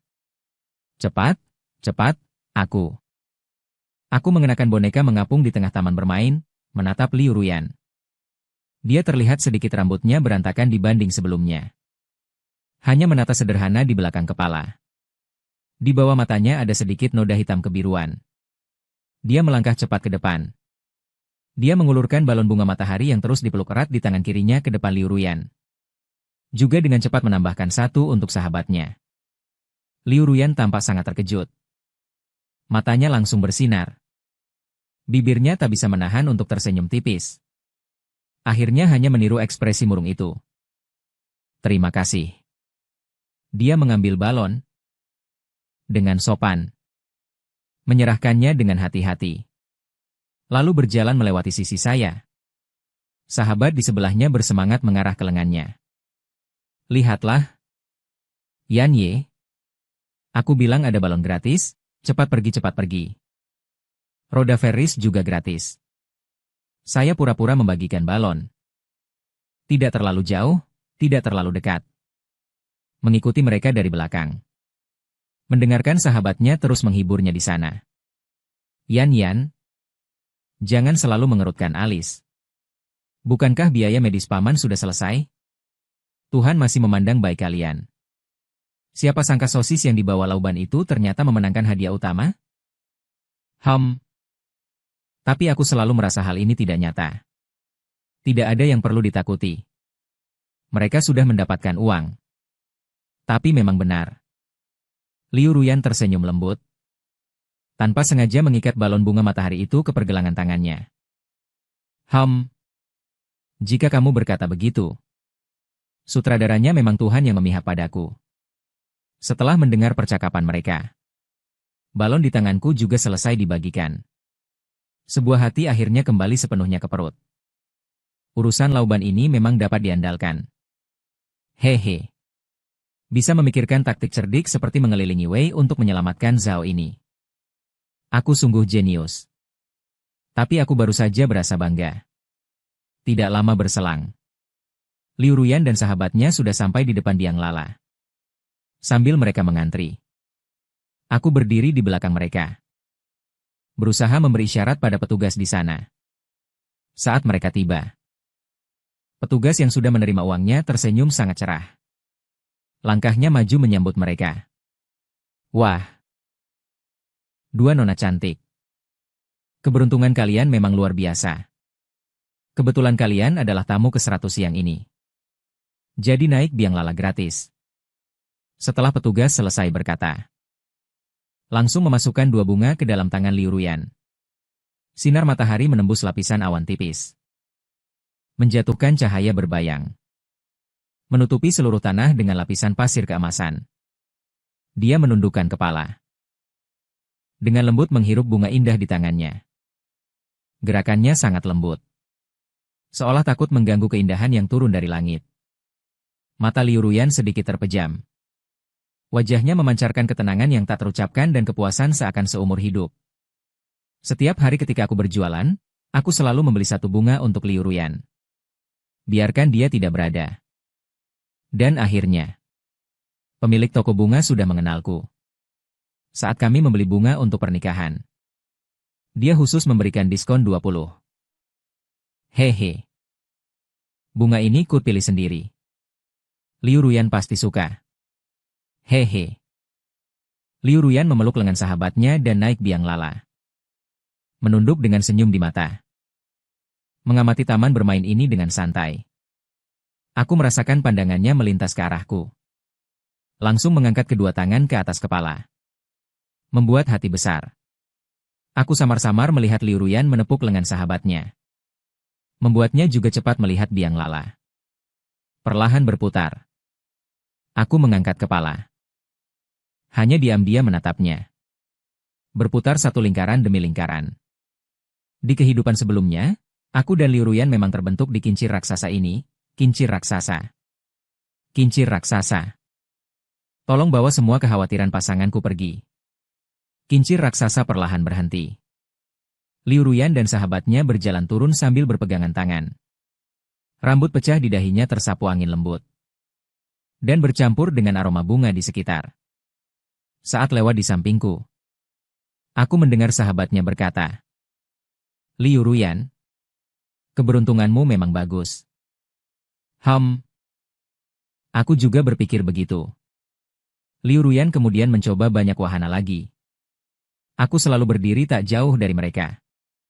Melihat mereka bermain dan berfoto. Matahari perlahan terbenam. Cahaya kuning menjadi semakin lembut. Langit di ujung memancarkan lapisan cahaya oranye pucat dan ungu yang menyinari ujung pakaian Liu Ruyan. Terus berubah warna. Beruntungnya, wajah Liu Ruyan selalu tersenyum. Saat melihat lengkungan sudut mulutku, dia tidak menurunkannya. Saat mereka lelah bermain. Saat bersiap pergi. Barulah aku mengeluarkan kamera instan. Mengangkat kartu di dadaku yang bertuliskan foto gratis. Tanda tanpa biaya. Itu kamu? Masih di sini? Liu Ruyan tersenyum lebar menatapku. Menunjuk ke kincir raksasa. Meniru caraku sebelumnya. Juga memberi isyarat hati. Benar. Aku selalu di sini. Aku mengangguk. Mengangkat kamera instan. Memberi mereka sebuah foto. Liu Ruyan mengangkat bunga ke samping wajahnya. Sinar matahari menembus celah kelopak bunga. Menyebar di wajahnya. Menciptakan lingkaran cahaya lembut. Membuat wajahnya tampak lebih lembut dan menawan. Melihat Liu Ruyan di dalam kamera. Hatiku bergetar keras. Aku menekan tombol, foto muncul dengan cepat. Liu Ruyan di dalamnya masih begitu cantik. Depresi pasca melahirkan sungguh menyiksa.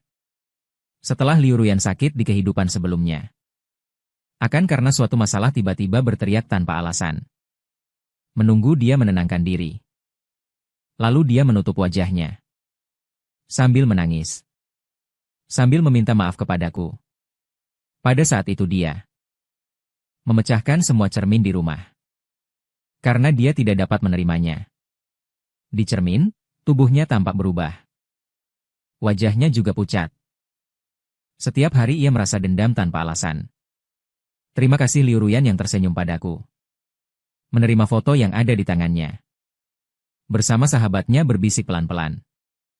Aku berbalik melihat bayangannya yang lurus. Menghembuskan napas panjang. Lalu sambil menyeret kaki yang panas, masuk ke area karyawan taman hiburan. Saat istirahat, melepas kostum boneka. Aku langsung terjatuh di lantai. Aku menggosok hidungku. Merasa sepertinya aku agak flu. Kepala terasa pusing, di samping telinga. Seakan mendengar Liu Ruyan memanggil namaku. Aku mengantuk membuka mata. Setelah memastikan orang yang mengintip di pintu adalah Liu Ruyan. Aku langsung melompat dari tanah dengan cepat. Aku panik sambil cepat-cepat mengambil kembali topeng boneka. Lalu melihat Liu Ruyan dengan wajah terkejut berjalan ke depanku. Hi Qiang. Lama tak bertemu, setelah dia melihat simbol boneka di tanganku. Kegembiraan di matanya semakin kuat. Ternyata orang di dalam kostum boneka itu kamu. Aku bertanya, kenapa terasa begitu akrab? Aku langsung menggeleng menolak. Namun sebelum kata-kata keluar, aku melihat petugas manajemen di sini mengintip dari jendela. Kostum boneka tidak dipakai lagi. Lalu dikembalikan ke tempat semula. Aku bekerja paruh waktu di sini. Aku melihat mata Liu Ruyan yang tersenyum lebar. Di kepalaku tak bisa menemukan penjelasan lain. Hanya bisa mengangguk pelan padanya. Setelah menata kostum boneka dengan rapi, aku tidak memperhatikan Liu Ruyan yang masih ingin terus bicara. Aku melangkah jauh dan pergi dari sana. Saat melewati pintu masuk, tidak sengaja menabrak bahu sahabatnya. Maaf. Aku cepat-cepat meminta maaf. Translate_text. Masih menghadap ke belakang setengah badan. Dengan cepat-cepat aku meninggalkan tempat itu. Terus berjalan jauh. Barulah aku berani berhenti. Dengan perlahan aku berjongkok di sepanjang dinding. Menghapus satu tetes air mata yang menyelinap keluar. Hi langsung menghirup hidungnya. Aku bersin. Lalu buru-buru pulang ke rumah. Aku tidak tahu berapa lama Liu Ruyan menunggu. Namun aku tetap berusaha menghindarinya. Akibatnya, selama waktu yang cukup lama aku tidak lagi membuka stan. Membuat Lauban takut, selama beberapa hari dia meneleponku. Menanyakan apakah aku sudah mati. Benar-benar terkesan. Dia tidak bisa menungguku sebentar kan. Sampai aku diam-diam berlari ke rumah sakit. Akhirnya aku berhasil berada di sana saat ayah mertuaku yang tercinta keluar rumah sakit. Pada saat itu juga tidak bertemu Liu Ruyan. Bar.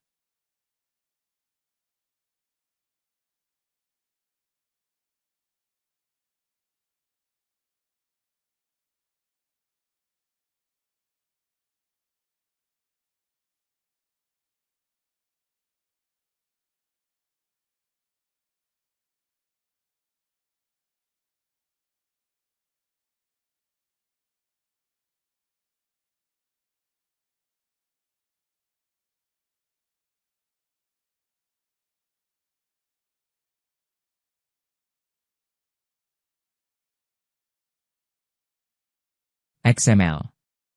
Translate_text. Langsung mengangkat dagunya dengan perasaan puas. Menggigit satu suapan sosis panggang. Wajahnya seketika berkeringat. Dia memakan setengah sosis panggang. Melihat saya masih tidak bicara. Tidak dapat menahan, ia bersuara hum. Dia yang pertama membuka mulut. Kenapa hari ini tidak menanyakan urusan? Pada saat itu mata saya langsung melotot. Melihat, itu ekspresi seolah-olah saya sudah mengetahuinya sejak lama. Dengan waspada dia melirik. Dia menurunkan suaranya. Tanya. Bagaimana kamu tahu, ya? Bagaimana saya tahu? Menyipitkan bibir. Memberi saya tatapan mata putih. Selama bertahun-tahun ini, Setiap kali kamu berbicara, kamu.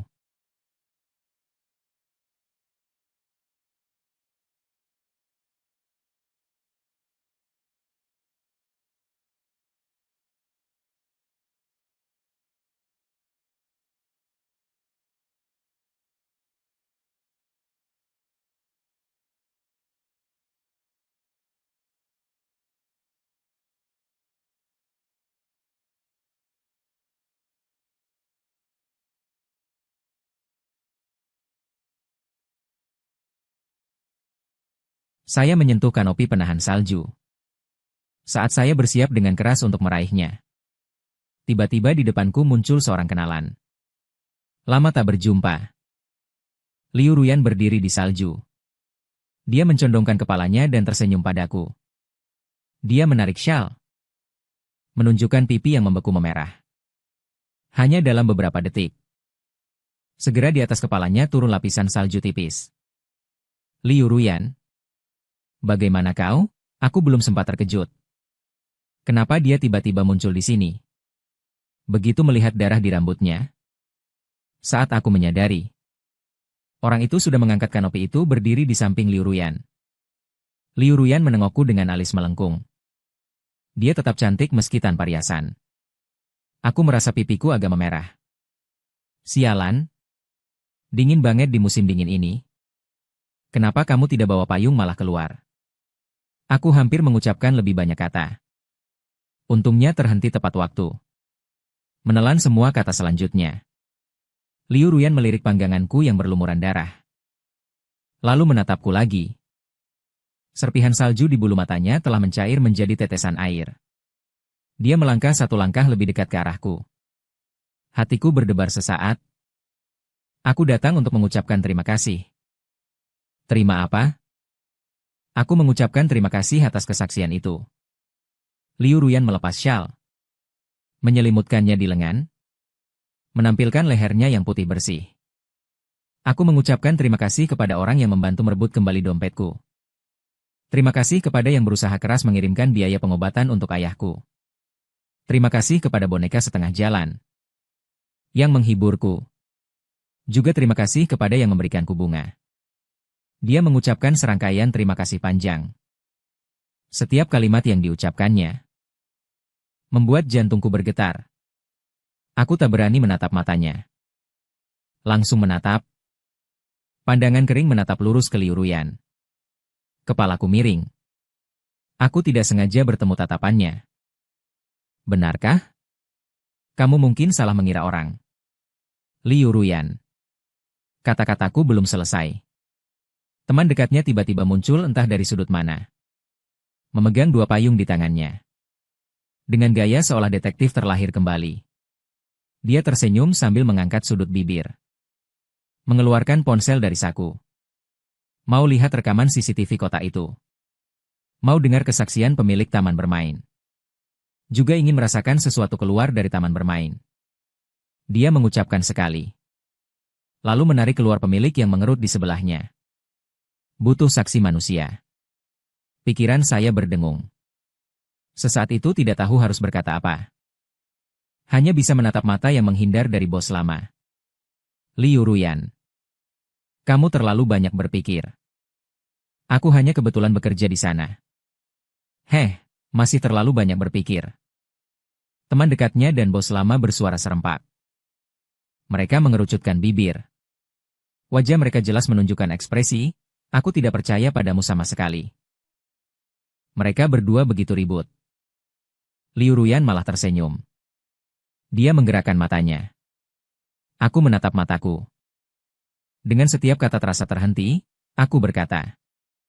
Terima kasih, bibirku bergerak lama. Akhirnya dengan panik aku memaksakan keluar satu kalimat. Itu Liu Ruyan. Jangan terlalu dipikirkan. Aku harus pulang. Aku menurunkan tenda penahan salju ke tanah. Berbalik, ingin melarikan diri. Pergelangan tanganku ditangkap oleh Liu Ruyan. Aku merasa bersalah karena tidak berprestasi. Dia menyentuhku sedikit demi sedikit. Separuh tubuhku menjadi lemas. Sial. Tangannya tetap lembut seperti dalam ingatanku. Liu Ruyan menarikku keras beberapa kali. Ternyata tidak bisa digerakkan. Dia tidak menyalakan apapun. Malah dia langsung berjalan ke depanku. Oh, dia mengerutkan bibir dengan tidak senang. Terlihat agak kecewa. Saya jelas ingin menarik kembali tangan saya. Lengan kiri sepertinya tidak mau mendengarkan perintah. Bagaimanapun juga tidak terasa kuat. Saat itu, Liu Ruyan tiba-tiba mengangkat kepala. Ujung kakinya dengan lembut menyentuh mata yang berkilau. Begitu menatapku, apakah kamu mau mencoba berpacaran denganku? Kalimat yang begitu langsung membuatku seakan-akan menahan napas setengah detik. Aku ingin menolak, tapi kepalaku terasa begitu berat. Sungguh tidak bisa bergerak. Aku kira aku lagi masuk angin lagi. Aku di sini belum tahu harus berkata apa. Pandangan Liu Ruyan kembali suram seketika. Berdasarkan pengalaman dari kehidupan sebelumnya, aku tahu Liu Ruyan sedang berpura-pura menyedihkan. Biasanya di saat seperti ini aku akan mencubit wajahnya, lalu menyerah sambil tertawa. Tapi itu kan sudah urusan kehidupan sebelumnya. Aku menatap Liu Ruyan di depanku. Sangat ingin membongkar aktingnya. Tapi di tenggorokanku terasa seperti ada yang tersumbat. Tidak bisa mengucapkan satu kata pun. Liu Ruyan menggabungkan kedua tangannya. Wajahnya yang telah dirapikan dengan cermat semakin membesar di depan mataku. Aku memohon, jangan tolak dulu. Kita bisa mulai dengan saling mengenal dulu. Dia tidak memberi aku kesempatan untuk berbicara. Setelah selesai, dia mengulurkan satu tangan kepadaku. Hai, namaku Liu Ruyan. Aku bisa merasakan tanganku tergantung di samping kaki. Pada akhirnya ketika gemetar, bos tua itu benar-benar tidak tahan melihat lagi. Dia melangkah cepat ke sampingku, mencengkeram cakarku, lalu menekannya ke tangan Liu Ruyan. Di dalam tatapan Liu Ruyan yang penuh harap, aku menahan napas dan membuka mulut. Namaku Hiruo. Nama Hiruo memang indah didengar. Tentu tidak. Sial, orang yang saya cintai itu. Aku memang sangat tak berprestasi. Liu Ruyan baru saja mendekat kepadaku sebentar. Pikiranku menjadi kosong total. Yang lebih parah lagi, dia malah tersenyum padaku. Sialan. XML. Translate_text. Ini benar-benar jebakan cantik. Aku menyerah. Trik ini ternyata memang efektif. Saat itu aku bersembunyi dan mengelak selama setengah hari. Akhirnya guru tidak tahan lagi. Satu tamparan menimpa kepalaku. Kamu ini, sebenarnya sedang khawatir tentang apa, sih? Sebenarnya aku khawatir tentang apa? Aku khawatir sebagai murid lemah aku sama sekali tidak sebanding dengan dia. Aku khawatir akan menghambatnya. Mengejar ideal akademisku. Aku khawatir Liu Ruyan akan sekali lagi mengalami depresi pasca persalinan. Setelah aku mengoceh selesai, guru itu kembali menampar kepalaku. Menamparku sampai mataku berkelip bintang. Kamu lagi pacaran sama siapa? Hal-hal remeh ini. Aku tanya, jika kamu bersama dia, apakah itu akan menyakitinya? Tidak. Aku dengan cepat mengangkat kepala melihat Ruyan yang sedang berjalan perlahan mendekat. Di dalam kepalanya seakan ada senar yang tiba-tiba dipetik. Satu demi satu menolak guru itu, bergegas ke depan Ruyan. Tak sabar ingin menemukan sebuah jawaban. Jawabannya seperti Ruyan. Apakah kamu ingin menikah? Wajah Liu Ruyan tiba-tiba memerah. Terasa sangat merah. Cantiknya luar biasa. Bibirnya bergerak sedikit. Berbisik. Mungkin. Setelah mendengarnya, aku langsung bertanya apa yang harus dilakukan. Lalu kalau dia memperlakukanmu buruk, bagaimana? Jika dia berani membuli kamu, bagaimana? Saat hamil. Jika terasa tidak nyaman, bagaimana? Harus? Liu Yan memutar-mutar matanya sedikit dan melirik dengan kepala miring. Guru itu sedang mengedipkan mata kepadanya. Kemudian dia segera mengangguk dengan wajah.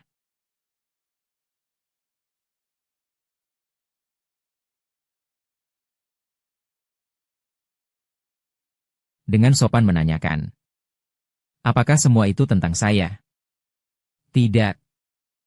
Saya menjawab dengan tegas yang terasa di otak. Di dalam otak, benang kekacauan itu seketika menjadi lurus hijau. Saya menatap bayangan di mata Liu Ruyan. Lihat. Dengan tulus menyingkirkannya secara diam-diam. Meminta Liu Ruyan. Jika kamu nanti ingin menikah, pikirkanlah. Ya. Hai. Bisakah semua orang dulu mempertimbangkan terlebih dahulu? Saya selesai berkata. Cepat-cepat mulai mengirimkan energi ke bibirnya ke depan. Kamu. Anakmu tidak akan mempengaruhi kamu sama sekali. Menyelesaikan doktorat menunggu kamu ingin stabil. Kita lagi bersumpah, aku bersumpah. Aku pasti akan berada di sampingmu. Tidak akan membiarkanmu lagi mengalami depresi pasca melahirkan. Kata-kataku belum selesai. Liu Ruyan dengan wajah merah mengulurkan tangan menutupi mulutku. Kata apa ini? Kamu sudah memikirkan menikah dan punya anak. Dia malu mengerutkan bibir. Mendekat ke telingaku dengan suara lembut berkata. Jika ingin menikah, maka mulailah dari menjadi pacar dulu. Aku menatap keras senyum di sudut bibir Liu Ruyan. Jantung berdebar seperti drum. Akhirnya aku mendengar sang ketua lama di belakang menghela napas lega. Aduh. Kenapa kamu terlalu bersemangat sampai menangis? Sampai tangan Liu Ruyan menyentuh mataku. Baru kusadari. Air mata sudah secara otomatis muncul menggantikan diriku. Aku merentangkan kedua lengan. Satu gerakan. Menyerap orang yang kurindukan erat dalam pelukku. Setelah itu yang terjadi hampir sama dengan kehidupan sebelumnya. Hanya prosesnya menjadi lebih lancar. Sikap. Di bawah jaminan hampir setitik dan serangan properti beberapa unit. Meskipun ayah mertuaku yang menggemaskan mengaku puas secara lisan. Tetapi tetap tidak dapat menahan diri mengaum dan menatapku dengan keras. Jika ini gantinya aku. Siapa berani menggaruk sawi di rumahku? Sikapku pasti lebih kejam daripada dia. Liu Ruyan tetap memutuskan untuk menikah denganku selama masa studinya. Dia melihat melalui semua kecemasan di hatiku. Ketika aku kembali berputar-putar tidak bisa tidur lagi. Dia memegang wajahku. Dengan sangat lembut berkata padaku satu kalimat. Aku mencintaimu. Kekasihku. Sialan. Siapa yang bisa menahan ini? Harus menikah segera. Tamu-tamu yang kupanggil pada hari pernikahanku hampir sama dengan kehidupan sebelumnya. Di sisi saya. Karena kerabat ayah pemabuk itu sudah lama memutus hubungan dengan keluarga saya. Bahkan tidak ada nomor telepon yang terhubung di internet. Jadi kebanyakan tamu yang hadir adalah teman sekelas saya dan Liu Ruyan. Serta kerabat dari pihak ayah mertuaku. Teman-teman kelas terkejut luar biasa. Tidak ada yang menyangka Liu Ruyan. Akhirnya ternyata dikejar dan didapat oleh saya, si murid jelek. Meski begitu terkejut tetap terkejut. Semua orang tetap memberi doa yang tulus. Ketika saya dan Liu Ruyan bersanding memberi toast. Tiba-tiba menemukan Lauban sedang menyeka air mata sendirian di sana. Saya hampir pergi untuk menertawakan dia beberapa kalimat. Lalu melihat dia menenggak air dengan suara gugu ke dalam mulutnya. Saat dia melihat saya, dia langsung mengerutkan mulut. Berkata, kalau kamu lagi buat mulut lagi. Bisakah kamu beristirahat? Itu banyak cabai. Mulutku terasa bergetar. Hanya bisa mengangguk tanpa suara. Saya memutar kepala lagi dan melihat sahabat baik Liu Ruyan. Mulutnya penuh sesak. Lalu mengedipkan mata nakal padaku. Lalu berpikir sejenak. Mendekat ke Liu Ruyan yang menggoyangkan pinggangnya. Bertanya pelan. Novel yang ditulis sahabatmu itu bergenre apa? Misteri? Itu tidak aneh lagi. Saya memeluk Liu Ruyan dan melangkah maju. Memberi sahabat itu secangkir minuman yang melimpah.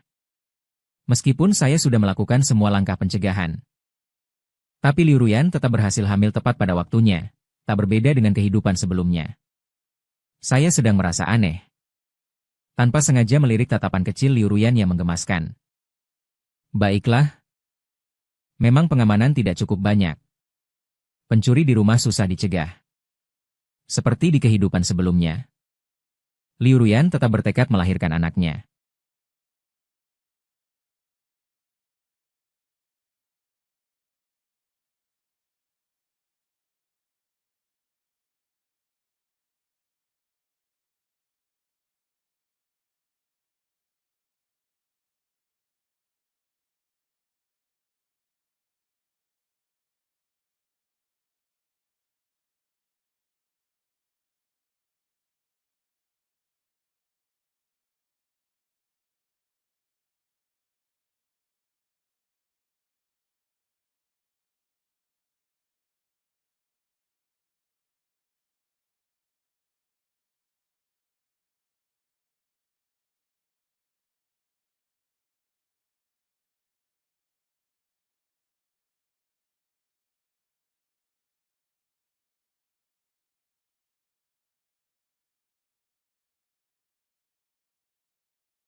Di hidup ini sama seperti di kehidupan sebelumnya. Masalah bahan baku pati masih menjadi perbincangan yang ramai. Untungnya saya berpengalaman. Saya langsung membuat seluruh jalur produksi pabrik yang memproses bahan baku menjadi terbuka dan transparan. Akibatnya, karena bahan bakunya memang bersih, justru menambah semangat sedikit. Oh, ngomong-ngomong, masih ada orang tua itu. Di hidup ini, Liu Ruyan setelah melahirkan anak, saya selalu menemani dia selama 24 jam. Setiap hari dia memeluk putrinya dengan gembira. Orang tua itu tidak pernah ada kesempatan mendekati Liu Ruyan. Yang paling penting, pada waktu itu saya cukup licik sekali. Setelah dia menendang saya, langsung pergi ke rumah sakit untuk mendapatkan penilaian luka. Orang tua itu kemudian muncul sekali. Ketika dia muncul, saya melemparkan surat penilaian luka ke wajahnya. Saya mengancam akan melaporkan ke polisi. Langsung membuatnya takut dan tidak berani muncul lagi. Saya membeli seikat bunga matahari dari toko bunga. Dan sekaligus membeli satu kaktus untuk putri saya. Tak disangka, ketika saya baru keluar dari toko bunga, saya melihat Liu Ruyan memeluk gadis kecil dan melambaikan tangan kepada saya. Ayo lihat, sayang, itu ayah. Ayah kembali dengan membawa bunga untuk kami.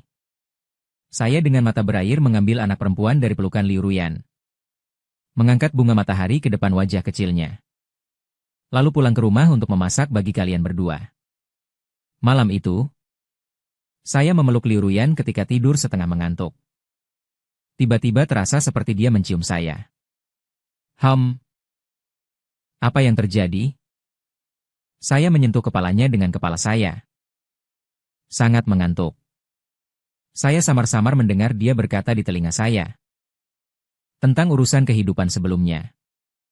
Maaf atas segala kesulitan. Kamu berlari antara rumah dan pabrik. Apa urusan di kehidupan sebelumnya? Saya menguap setengah mengantuk. Lalu kembali menyesuaikan diri di pangkuan Liu Ruyan.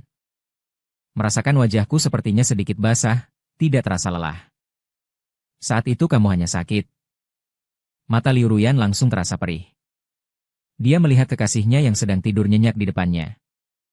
Tak bisa menahan diri, lalu dengan lembut menepuk wajahnya sambil berkata, si bodoh ini.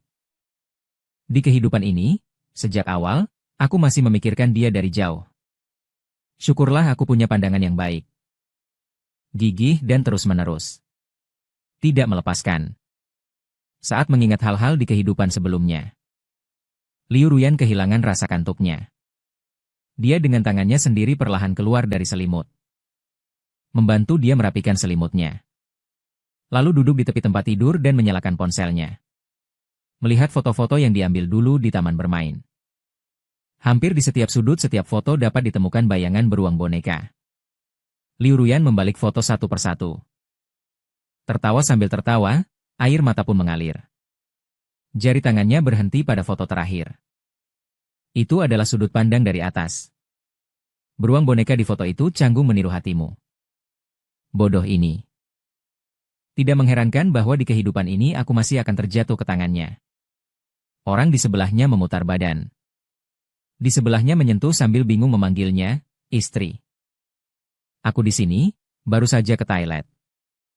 Kalau begitu, cepat kembali. Mendengarkan ucapannya dalam mimpi, Liu Ruyan tersenyum sambil menghapus air mata. Saat menaruh ponsel, pandangan sekilas tiba-tiba melihat laci yang terbuka setengah. Menampakkan selembar kertas terkunci di dalam sebuah buku. Secara refleks dia meraih dan menarik kertas itu keluar. Dia memakai sepasang kacamata ringan. Mata di belakang lensa memancarkan sedikit kelelahan. Di atas kertas tertulis, rencana bulan. Langkah pertama. Keluar dari sekolah. Meninggalkan titik awal Liu Ruyan. Langkah kedua. Segera memulai bisnis. Saat menulis langkah ketiga, hanya ada satu titik di belakangnya. Jelas orang bodoh ini tidak bisa memikirkannya. Saat sekolah, nilainya tidak bagus. Jadi memang sulit baginya. Kertas yang berisi rencana ini. Masih kertas yang dia lepas secara sembarangan dari lembaran. Tulisan di atasnya seperti langkah anjing meluncur. Liu Ruyan menggelengkan kepala. Tersenyum ringan. Menempatkan barang kembali ke tempat semula dan kembali masuk ke selimut. Aku setengah mengantuk membuka mata sedikit. Mengantuk, jadi aku bergerak maju lagi. Lalu mengulurkan tangan besar. Menyelamatkan kekasihku kembali ke dalam pelukan. Hehe. Bulan kembali ke pelukanku.